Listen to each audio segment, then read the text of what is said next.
మిత్రులతోటి. Cinema పరంగా నేను ఎప్పుడు ఆలోచించలేదు, ఎప్పుడు నాకు చేయలేదు. ఫస్ట్ టైం మొదటిసారి నేను ఎప్పుడు కొంచెం మొహాట పడతాను మాట్లాడడానికి సినిమాకి సంబంధించినంత వరకు. ఇక్కడ సినిమాని ఎలా ప్రమోట్ చేసుకోవాలో నాకు తెలియదు. పని చేయడం తెలుసు తప్ప దీన్ని అంటే మనం ఇంత చేసాం అంత చేసామని చెప్పడం ఎప్పుడు నాకు కొంచెం ఎబ్బెట్టుగాను ఇబ్బందిగా ఉంటుంది.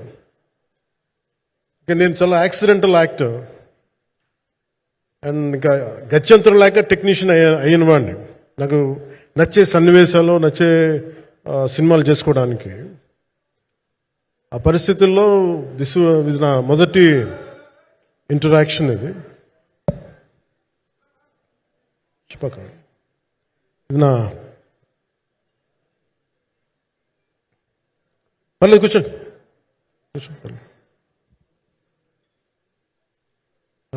రథం గారు వస్తారు. అంటే ఇదంతా చేయడానికి మీడియా మాట్లాడడానికి ఇదేదో నాకు పొగరు అహంకారం ఏం కాదు.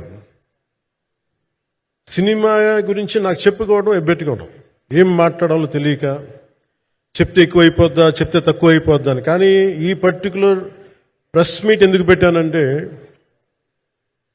ఏం రత్నం గారి కోసం పెట్టాను. అంటే సినిమా బతకాలి అంటే ఈవినింగ్ ఆడియో ఫంక్షన్ పెట్టుకొని మళ్ళీ ప్రెస్ మీట్ దేనికంటే మళ్ళీ నాకు మీతో ఇంటరాక్ట్ అయ్యే అవసరం ఫంక్షన్ తర్వాత ఉండకపోవచ్చేమో అని చెప్పేసి అదొకటి మేజర్ ఒక ఇది కన్సర్న్. అదొకటి అంటే రత్నం గారు అంటే ఈవినింగ్ చెప్దాం అనుకున్నా, బట్ స్టిల్ ఇప్పుడే చెప్పేస్తున్నాను ఈ మాట.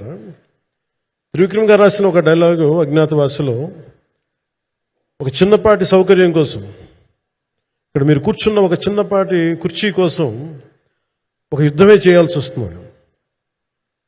అలాంటిది ఒక సినిమాని చేయడం అంటే ఎన్నిసార్లు మినీ యుద్ధాలు చేయాలి, ఆర్థికంగా కావచ్చు క్రియేటివ్గా కావచ్చు, వీటన్నిటికీ సంబంధించి. అలాంటిది నేను